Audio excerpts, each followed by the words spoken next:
आदरणीय मेरे प्रिय दोस्तों और भक्तों, श्री शिव महापुराण के 24वें अध्याय में आज आपको भस्म का महात्म बताता हूँ।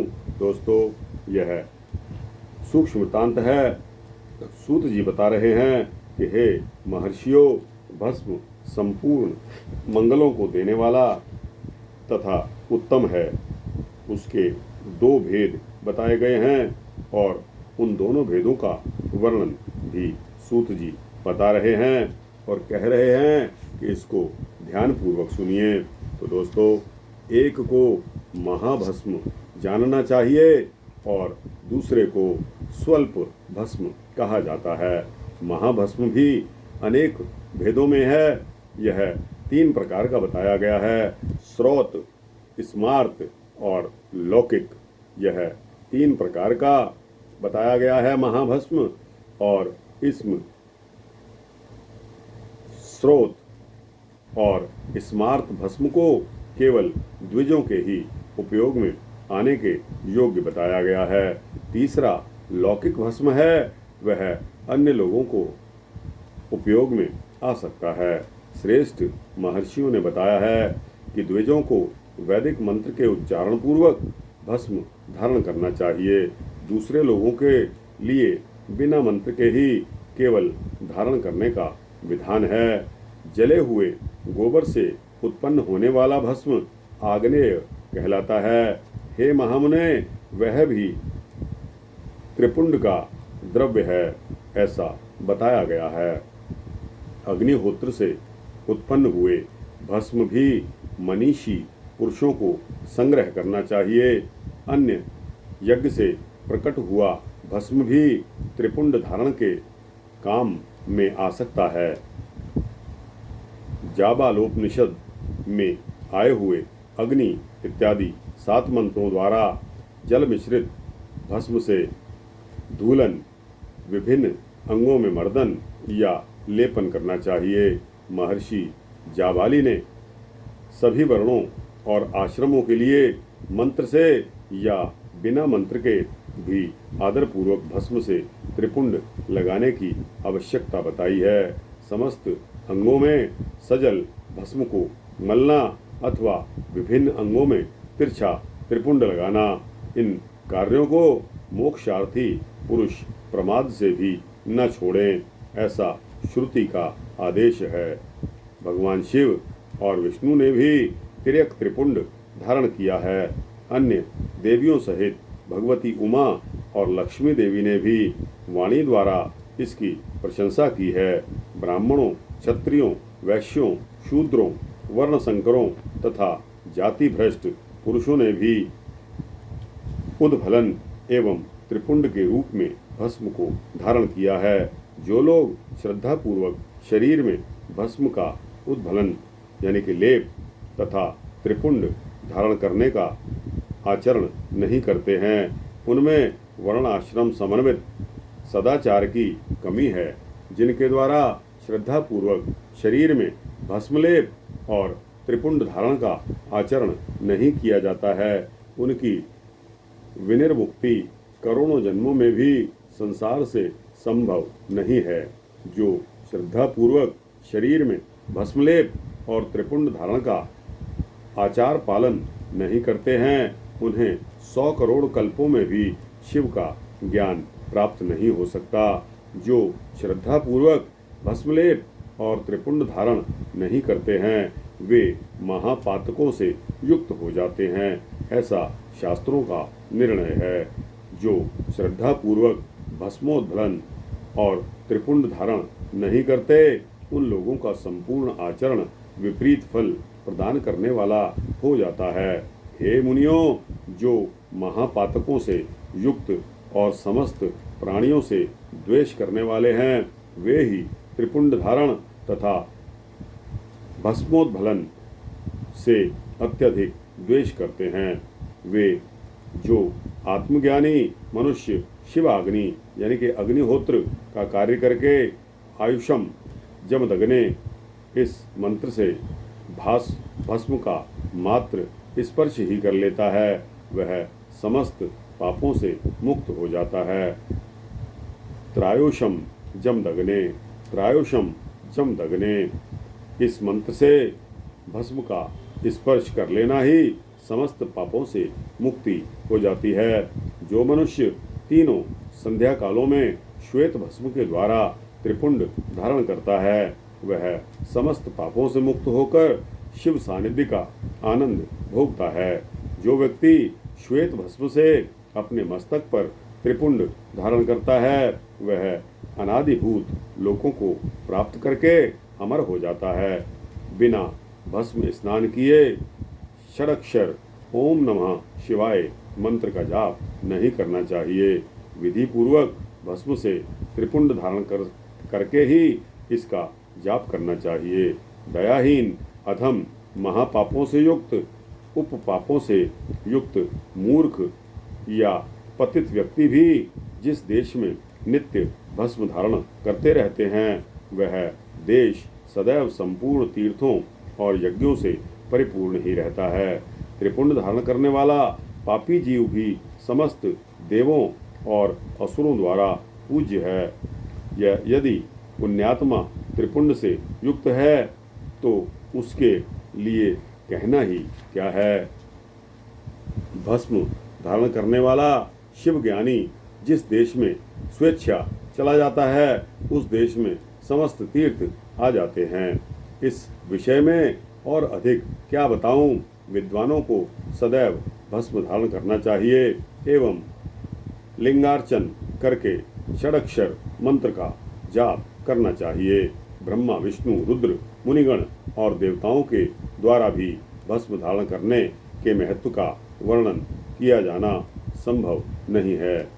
जिसने अपने वर्ण तथा आश्रम धर्म के से संबंधित आचार तथा क्रियाएं लुप्त कर दी हैं, यदि वह भी त्रिपुंड धारण करता है तो समस्त पापों से मुक्त हो जाता है। जो भस्म धारण करने वाले को त्याग कर धार्मिक कृत्य करते हैं उनको करोड़ों जन्म लेने पर भी संसार से मुक्ति प्राप्त नहीं हो पाती। जिस ब्राह्मण ने भस्म से अपने सिर पर त्रिपुंड धारण कर लिया है उसने मानो गुरु से सब कुछ पढ़ लिया है और सभी धार्मिक अनुष्ठान कर लिए हैं। जो मनुष्य भस्म धारण करने वाले को देखकर उसे कष्ट देते हैं वे निश्चय ही चांडाल से उत्पन्न हुए हैं, ऐसा विद्वानों को जानना चाहिए। भक्तिपरायण ब्राह्मण और क्षत्रिय को माँ नस्तों के तनय इस मंत्र से अभिमंत्रित भस्म को शास्त्र सम्मत कहे गए अंगों पर धारण करना चाहिए। वैश्य त्र्यंबकम यज्ञामहे इस मंत्र से और शूद्र शिवाय नमः इस पंचाक्षर मंत्र से भस्म को अभिमंत्रित करके धारण करना चाहिए। विधवा स्त्रियों के लिए भस्म धारण की विधि शूद्रों के समान कही गई है। 5 ब्रह्म आदि मंत्रों से अभिमंत्रित भस्म के द्वारा गृहस्थ त्रिपुंड धारण करना चाहिए। ब्रह्मचारी त्र्यंबकम यजामहे इस मंत्र से भस्म को अभिमंत्रित करके और वानप्रस्थी अधोरेभ्यो थः इस मंत्र के भस्म की अभिमंत्रित करके त्रिपुंड धारण करे। किंतु यदि सन्यासी प्रणव के मंत्र से भस्म को अभिमंत्रित करके त्रिपुंड धारण करे, जो वर्ण आश्रम धर्म से परे हैं वह शिवोम शिवोम इस भावना से नित्य त्रिपुंड धारण करें और जो शिव योगी हैं वह ईशानः सर्व विद्या नाम इस भावना को करता हुआ त्रिपुंड धारण करे। सभी वर्णों के द्वारा भस्म धारण करने के इस उत्तम कार्य को नहीं छोड़ना चाहिए। अन्य जीवों को भी सदा भस्म धारण करना चाहिए, ऐसा भगवान शिव का आदेश है। भस्म स्नान करने से जितने कण शरीर में प्रवेश करते हैं उतने ही शिवलिंगों को वह धारक अपने शरीर में धारण करता है। ब्राह्मण क्षत्रिय वैश्य शूद्र, वर्णशंकर, स्त्री यानी कि सधवा, विधवा, बालक, पाखंडी, ब्रह्मचारी, गृहस्थ, वानप्रस्थी, सन्यासी, व्रती और सन्यासिनी स्त्रियां, ये सभी भस्म के त्रिपुंड धारण के प्रभाव के द्वारा मुक्त हो जाते हैं, इसमें संशय नहीं है।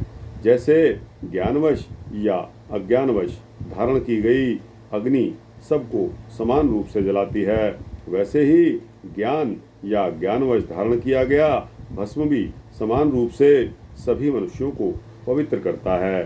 भस्म तथा रुद्राक्ष धारण के बिना जल या अन्न को अंश मात्र भी नहीं खाना चाहिए।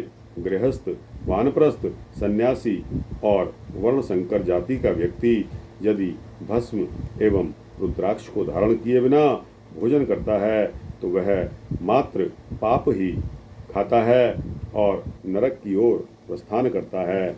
ऐसे समय में उक्त वर्ण धर्मों का वह व्यक्ति गायत्री मंत्र के जप से तथा यति यानी कि सन्यासी मुख्य प्रणव मंत्र के जप से प्रायश्चित करके मुक्ति प्राप्त कर सकता है। जो त्रिपुंड की निंदा करते हैं वे साक्षात शिव की निंदा करते हैं और जो त्रिपुंड को धारण करते हैं वो उन्हीं शिव को ही धारण करते हैं। भस्म रहित भाल को धिक्कार है। शिवालय यानी कि शिव मंदिर रहित ग्राम को धिक्कार है। शिवार्चन से रहित जन्म को धिक्कार है और शिव ज्ञान रहित विद्या को धिक्कार है। जो लोग तीनों के आधार स्वरूप माहेश्वर भगवान शिव की निंदा करते हैं और त्रिपुंड धारण करने वालों की निंदा करते हैं, उनको तो देखने से ही पाप लगता है। वे वर्णशंकर, सुअर, असुर, खर यानी कि गधा, श्वान यानी कि कुत्ता, क्रोष्टु यानी कि सियार तथा कीड़े मकोड़े के समान ही उत्पन्न होते हैं और उन नरकगामी व्यक्तियों का यह जन्म मात्र पाप करने के लिए ही होता है। भगवान शिव की तथा त्रिपुंड धारण करने वाले उनके भक्तों की जो निंदा करते हैं, उन्हें रात में देखने पर चंद्रमा के दर्शन से और दिन में देखने पर सूर्य के दर्शन में शुद्धि प्राप्त होती है। मात्र इतना ही नहीं, स्वप्न में भी उन्हें देखने से पाप लगता है। अतः स्वप्न में जो उन्हें देखे उसको अपनी शुद्धि के लिए श्रुति में कहे गए रुद्र सूक्त का आदर पूर्वक पाठ करना चाहिए, तभी उसे छुटकारा मिल सकता है। उनसे बात करने से नरक प्राप्त होती है। उस नरक से मुक्ति प्राप्त करना बहुत असंभव सी बात है। जो भस्म, त्रिपुंड आदि धारण करने वाले पुरुष की निंदा करते हैं वे निश्चित ही मूर्ख हैं। हे मुने, तांत्रिक ऊर्ध्व त्रिपुंड धारण करने वाले तथा तपाए हुए चक्र आदि चिन्हों को धारण करने वाले इस शिव यज्ञ के अधिकारी नहीं हैं। वे इस यज्ञ से बहिष्कृत हैं। बृहज्जा बालोपनिषद में कहे गए वे लोग ही उस यज्ञ में अधिकारी हैं। प्रयत्न पूर्वक उन्हें शिव यज्ञ के कार्य में सम्मिलित करना चाहिए। उन्हें भस्म लगाना चाहिए। विभूति का चंदन से या चंदन में विभूति का मिश्रण कर बनाए गए मिश्रित भ्रम से भस्म से मस्तक पर त्रिपुंड धारण करना चाहिए। कुछ भी हो, मस्तक पर विभूति धारण करना आवश्यक होता है। यह बुद्धि नहीं है तो भी यह करना सदा लोगों के लिए आवश्यक है। ब्रह्मचारिणी, सधवा तथा विधवा स्त्रियों और ब्राह्मण आदि द्विजों को केश पर्यंत भस्म धारण करना चाहिए। इसी प्रकार ब्रह्मचर्य आदि आश्रम वालों को भी स्वच्छ विभूति धारण करना उचित है, क्योंकि विभूति मोक्ष देने वाली और समस्त पापों का नाश करने वाली है। जो भस्म द्वारा विधि पूर्वक त्रिपुंड धारण करता है वह ब्रह्म हत्या आदि महापातक समूहों और उच्छिष्ट अनादि भक्षण उपपातकों से मुक्त हो जाता है। ब्रह्मचारी, गृहस्थ, वानप्रस्थी और सन्यासी ये चारों आश्रम, ब्राह्मण, क्षत्रिय, शूद्र, वैश्य तथा अन्य वर्ण संकर, ये चारों वर्ण और उपवर्ण के लोग पतित या नीच मनुष्य भी विधि पूर्वक शरीर पर भस्म उद्धूलन और त्रिपुंड धारण करके शुद्ध हो जाते हैं, क्योंकि सम्यक रूप से धारण की गई भस्म से तत्काल ही पाप राशि से मुक्ति प्राप्त हो जाती है। भस्म धारण करने वाला व्यक्ति विशेष रूप से स्त्री हत्या, गौ हत्या, वीर हत्या और अश्व हत्या आदि पापों से मुक्त हो जाता है, इसमें कोई संशय नहीं है। दूसरे के द्रव्य का अपहरण, पराई स्त्री का अभिमर्शन, दूसरे की निंदा, पराये खेत का अपहरण, दूसरों को कष्ट देना, फसल और बाग आदि का अपहरण करना, घर फूंकना, जलाना आदि कर्म, नीचों से गाय, सोना, भैंस, तिल, कंबल, वस्त्र, अन्न, धान्य तथा जल आदि का परिग्रह, दास यानी कि मछुआरा, वैश्या, मतंगी, चांडाली, शूद्रा, नटी, रजस्वला, कन्या और विधवा स्त्रियों से मैथुन, मांस, चर्म, रस तथा नमक का विक्रय, पैशून्य, चुगली और अस्पष्ट बात, असत्य गवाही देना, इस प्रकार से अन्य असंख्य विभिन्न प्रकार के पाप त्रिपुंड धारण करने से के प्रभाव से तत्काल ही नष्ट हो जाते हैं। भगवान शिव के द्रव्य का अपहरण और जहाँ कहीं शिव की निंदा करने वाला तथा शिव के भक्तों की निंदा करने वाला व्यक्ति प्रायश्चित करने पर भी शुद्ध नहीं होता है। जिसने शरीर पर रुद्राक्ष और मस्तक पर त्रिपुंड धारण किया है, ऐसा मनुष्य यदि चांडाल भी है तो वह भी सभी वर्णों में श्रेष्ठतम और समपूज्य है। जो मस्तक पर त्रिपुंड धारण करता है वह इस संसार में जितने भी तीर्थ हैं, गंगा आदि जितनी नदियां हैं, उन सब में स्नान किए हुए के समान पुण्य फल प्राप्त करने वाला होता है। पंचाक्षर मंत्र से लेकर 7 करोड़ महा मंत्र और अन्य करोड़ों मंत्र शिव कैवल्य को प्रदान करने वाले होते हैं। हे मुने, विष्णु आदि देवताओं के लिए प्रतिपादित अन्य जो मंत्र हैं वे सभी सुखों को देने वाले हैं। जो त्रिपुंड धारण करता है उसके वश में वे सब मंत्र स्वतः ही हो जाते हैं। त्रिपुंड धारण करने वाला मनुष्य अपने वंश और गोत्र में उत्पन्न हजारों पूर्वजों और भविष्य में उत्पन्न होने वाली हजारों संतानों का उद्धार कर जाता है। जो त्रिपुंड धारण करता है उसे इस लोक में रोग रहित दीर्घ आयु प्रदान प्राप्त होती है और वह संपूर्ण भोगों का उपभोग करके जीवन के अंतिम समय में सुख पूर्वक ही मृत्यु को प्राप्त होता है। वह मृत्यु के पश्चात अणिमा, महिमा आदि 8 ऐश्वर्यों और सद्गुणों से युक्त दिव्य शरीर वाले शिव को प्राप्त करता है और दिव्य लोक के देवों से सेवित दिव्य विमान पर चढ़कर शिवलोक को जाता है। वहां पर वह सभी विद्याधरों और महापराक्रमी गंधर्वों, इंद्र आदि लोकपालों के लोकों में क्रमशः जाकर बहुत से भोगों का उपभोग करता हुआ प्रजापतियों के पदों तथा ब्रह्मा के पद पर आसीन होकर वहां दिव्यलोक की सैकड़ों कन्याओं के साथ आनंदित होता है।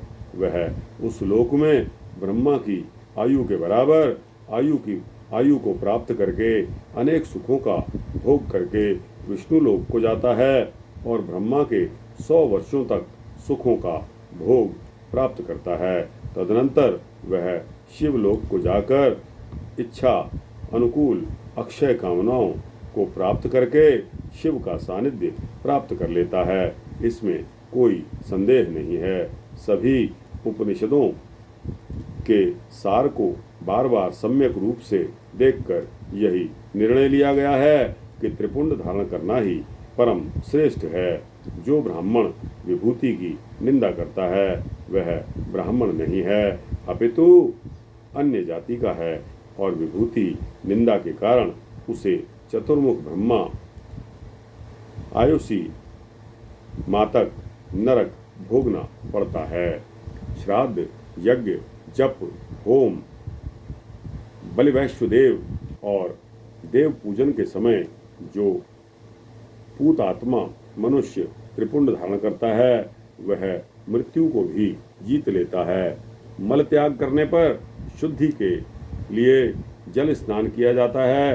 भस्म स्नान करने पर सदा पवित्रता आती है। मंत्र स्नान पाप का हरण करता है और ज्ञान रूपी जल में अवगाहन करने पर परम पद की प्राप्ति होती है। समस्त तीर्थों में स्नान करने से जो पुण्य और फल प्राप्त होता है वह फल भस्म स्नान करने वाले को प्राप्त हो जाता है। भस्म स्नान ही परम श्रेष्ठ तीर्थ है जो प्रतिदिन गंगा तीर्थ स्थान के समान है। भस्म तो भस्म रूपी साक्षात शिव है जो त्रैलोक्य को पवित्र करने वाला है। बिना त्रिपुंड धारण किए हुए जो ब्राह्मण स्नान, ध्यान, दान और जप आदि अनुष्ठान कर्म करता है वह ना तो स्नान है और ना ही ध्यान है, ना दान है और ना जप आदि है, अन्य अनुष्ठित कर्म ही हैं। वानप्रस्थ, कन्या और दीक्षा रहित मनुष्यों को मध्याह्न के पूर्व ही जल से युक्त त्रिपुंड धारण करना चाहिए, किंतु मध्याह्न के पश्चात जल रहित भस्म से त्रिपुंड धारण करना उचित है। इस प्रकार श्रद्धा पूर्वक दृढ़ निश्चय वाला जो व्यक्ति नित्य त्रिपुंड धारण करता है उसे ही शिव भक्त जानना चाहिए। उसी को भुक्ति तथा मुक्ति भी प्राप्त होती है। जिसके अंग पर प्रचुर पुण्य देने वाला एक भी रुद्राक्ष नहीं है वह त्रिपुंड से भी रहित है, उसका जन्म लेना ही व्यर्थ है। इसके पश्चात भस्म धारण तथा त्रिपुंड की महिमा एवं विधि बताकर सूत जी ने फिर कहा कि हे महर्षियों, इस प्रकार संक्षेप में मैंने त्रिपुंड का महात्म आप सभी को बता दिया है। यह समस्त प्राणियों के लिए गोपनीय रहस्य है, अतः आपको भी इसे गुप्त ही रखना चाहिए। मुनिवरों, ललाट आदि सभी निर्दिष्ट स्थानों में जो भस्म से 3 तिरछी रेखाएं बनाई जाती हैं उन्हीं को विद्वानों ने त्रिपुंड कहा है। दोस्तों, भौहों के मध्य भाग से लेकर जहाँ तक भौहों का अंत है उतना बड़ा त्रिपुंड ललाट में धारण करना चाहिए। मध्यमा और अनामिका उंगली से 2 रेखाओं के बीच में अंगुष्ठ द्वारा प्रतिलोम भाव से की गई रेखा त्रिपुंड कहलाती है। एक बार फिर सुनिए। मध्यमा और अनामिका उंगली से 2 रेखाएं करके बीच में अंगुष्ठ द्वारा प्रतिलोम भाव से की गई रेखा त्रिपुंड कहलाती है। अथवा बीच की 3 उंगलियों से भस्म लेकर यत्नपूर्वक भक्ति भाव से ललाट में त्रिपुंड धारण करे। त्रिपुंड अत्यंत उत्तम तथा भोग और मोक्ष देने वाला है। त्रिपुंड की 3 रेखाओं से प्रत्येक के 9 देवता हैं जो सभी अंगों में स्थित हैं। मैं उनका परिचय आपको करवा देता हूँ। उनका परिचय ध्यान पूर्वक सुने। हे मुनिवरों, प्रणव का प्रथम अक्षर आकार गार्ह, पत्य, अग्नि, पृथ्वी, धर्म, रजोगुण, ऋग्वेद, क्रियाशक्ति, प्रातः सवन तथा महादेव, ये त्रिपुंड की प्रथम रेखा के 9 देवता हैं। एक बार फिर बताता हूँ। हे मुनिवरों, प्रणव का प्रथम अक्षर आकार गार्हपत्य, अग्नि, पृथ्वी, धर्म, रजोगुण, ऋग्वेद, क्रियाशक्ति, प्रातः सवन तथा महादेव, ये त्रिपुंड की प्रथम रेखा के 9 देवता। यह बात शिव दीक्षा परायण पुरुषों को अच्छी तरह समझ लेनी चाहिए। हे मुनि श्रेष्ठो, प्रणव का दूसरा अक्षर उकार, दक्षिणाग्नि, आकाश, सत्वगुण, यजुर्वेद, मध्यान्ह, सवन, इच्छा शक्ति, अंतरात्मा तथा महेश्वर। एक बार फिर सुनिए। हे मुनि श्रेष्ठो, प्रणव का दूसरा अक्षर उकार, दक्षिणाग्नि, आकाश, सत्वगुण, यजुर्वेद, मध्यंदी नस्वन, इच्छा शक्ति, अंतरात्मा तथा महेश्वर, ये दूसरी रेखा के 9 देवता हैं। ऐसा शिव दीक्षित लोगों को जानना चाहिए। हे मुनि श्रेष्ठो, प्रणव का तीसरा अक्षर मकार, अकार, उकार और मकार। तीसरा अक्षर मकार, आहवनीय, अग्नि, परमात्मा, तमोगुण, द्युलोक, ज्ञान शक्ति, सामवेद, तृतीय समन तथा शिव, ये तीसरी रेखा के 9 देवता हैं। ऐसा शिव दीक्षित भक्तों को जानना चाहिए। इस प्रकार स्थान देवताओं को उत्तम भक्ति भाव से नित्य नमस्कार करके स्नान आदि से शुद्ध किया हुआ पुरुष यदि त्रिपुंड धारण करे तो भोग और मोक्ष को भी प्राप्त कर लेता है। हे मुनीश्वरों, ये संपूर्ण अंगों में स्थान देवता बताए गए हैं। अब उनसे संबंधित स्थान भी बताता हूँ, भक्ति पूर्वक सुनो। 32, 16, 8 अथवा 5 स्थानों में मनुष्य त्रिपुंड का न्यास करे।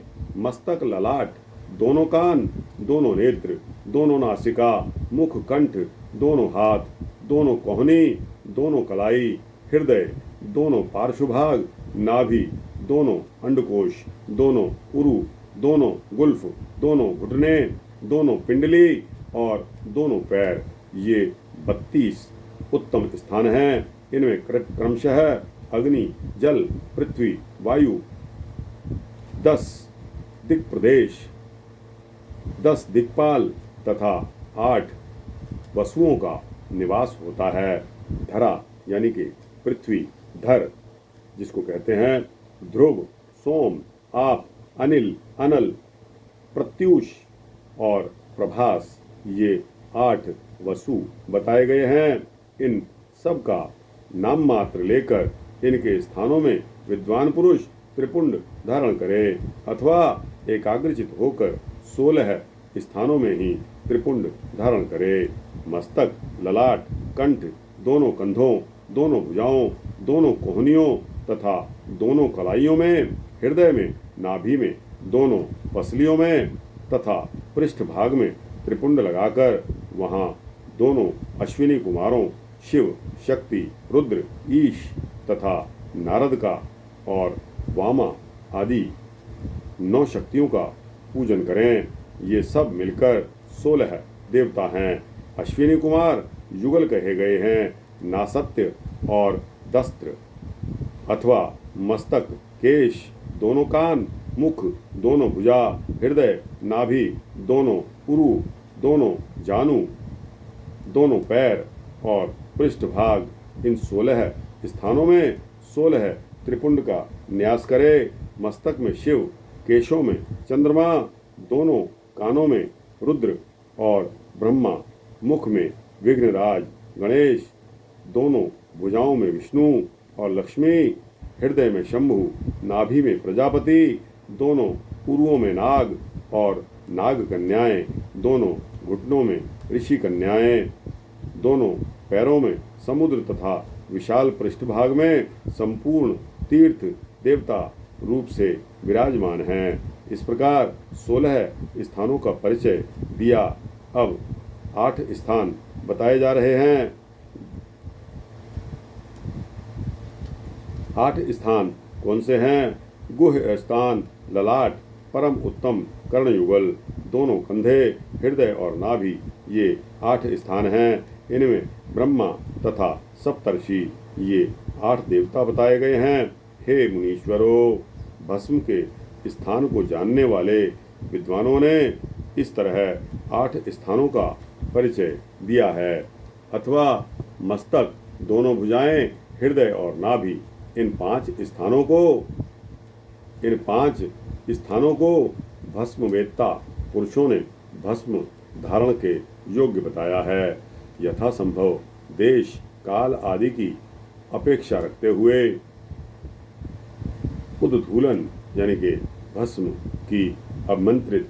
को अभिमंत्रित करना और जल में मिलाना आदि कार्य करें। यदि उद्भूलन में भी असमर्थ हैं तो त्रिपुंड आदि लगाएं।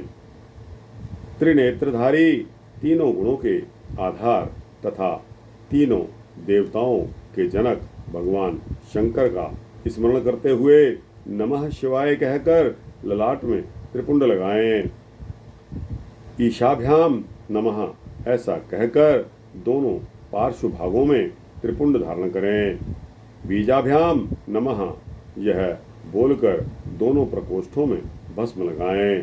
पितृभ्याम नमः कहकर नीचे के अंग में, उमेशाभ्याम नमः कहकर ऊपर के अंग में तथा भीमाय नमः कहकर पीठ में और सिर के पिछले भाग में त्रिपुंड लगाना चाहिए। दोस्तों, इस प्रकार शिव महापुराण के प्रथम विद्येश्वर संहिता के साधन खंड में भस्म धारण करने का यह वर्णन नामक 24वां अध्याय यहाँ समाप्त होता है। दोस्तों, अध्याय कुछ लंबा निकल गया, लेकिन क्या करें, श्री शिव महापुराण में ऐसा ही दिया है। दोस्तों, यह वृत्तांत आपको कैसा लगा? अच्छा लगा हो तो इसको लाइक और शेयर कीजिए, अपने दोस्तों, भक्तों, मित्रों, जिज्ञासुओं तक पहुंचाइए। दोस्तों, इस चैनल को सब्सक्राइब करेंगे तो आपको इसी तरह के सूक्ष्म भक्ति वृत्तांत मिलते रहेंगे। दोस्तों, अपने कमेंट्स, अपनी राय आप कमेंट सेक्शन में अवश्य दे सकते हैं। You are most welcome. बोलो शिवजी महाराज की जय, माता पार्वती जी की जय।